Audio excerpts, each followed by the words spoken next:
Okay, so now that I've applied my smart filter, now I'm going to look at some other ways that I can really improve this photo. And I'm going to work with my adjustments window. And again, I'm going to have non-destructive editing. So my original image is all protected right in here. Okay, so I'm going to open up my adjustments window. If you don't see your adjustments window, just come to Window and open up Adjustments, and there we have it. Now, in this adjustments window, we can also access this if we go to image adjustments. Now, the difference is if we were to go to image adjustments this way through our menu, we would actually change the image. Now, yeah, we could duplicate our layer, but we're going to do this a little bit differently and work with the adjustments window. So the first one I'm going to work with is I'm going to just come on in, I'm going to work with my levels. Now, once I click onto the levels, I can see that Photoshop will automatically create a layer that's named levels. And my properties window, this is my other window, and I can even close some of these other windows. Sometimes all the windows can get to us. We always want our tools. Our history is another really good one because we can go back with our history and our layers, of course. Okay, so we have this, we see our properties, we can edit on our properties. So I'm going to come on in and I'm just going to do a really overview of the distribution of black and white on this image, the distribution of value on this image. And we can see that we have this diagram, right, that's telling us that most of our values are right in here. Okay, now we're going to just target the entire image. I'm going to turn it on and off. There we go. And I think that improves it quite a bit. Definitely improves it. Now, I always want to be sure too that I don't end up washing things out and losing information.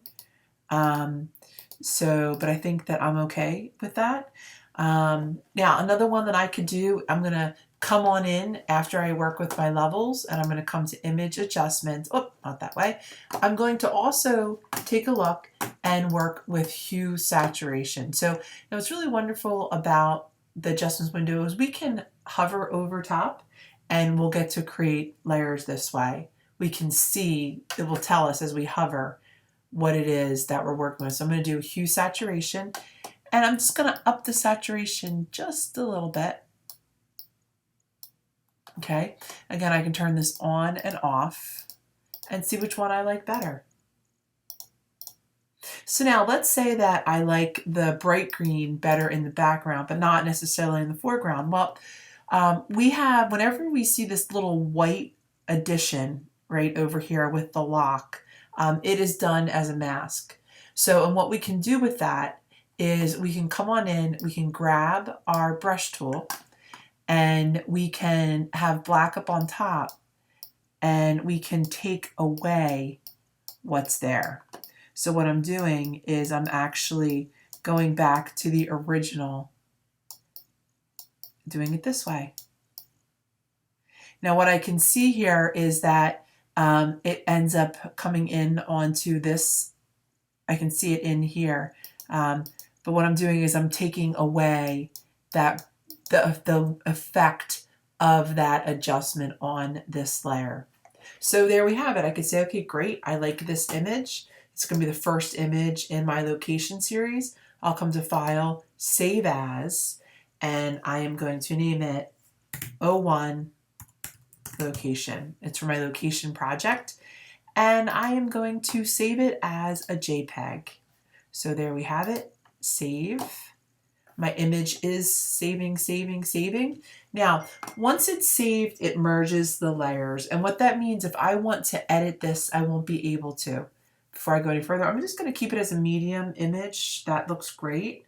So let's hit OK. And there we have it.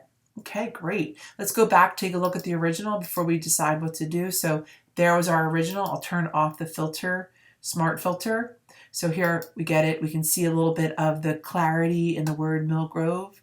We can see what happens with our levels and with our hue saturation. So again, now I'm going to close this image, and I'm not worried about saving all this info. I did what I wanted to do. I'm going to hit don't save. I don't want to save it. I already saved it as a JPEG. And I'm going to come and start working on my next image. Thanks for listening.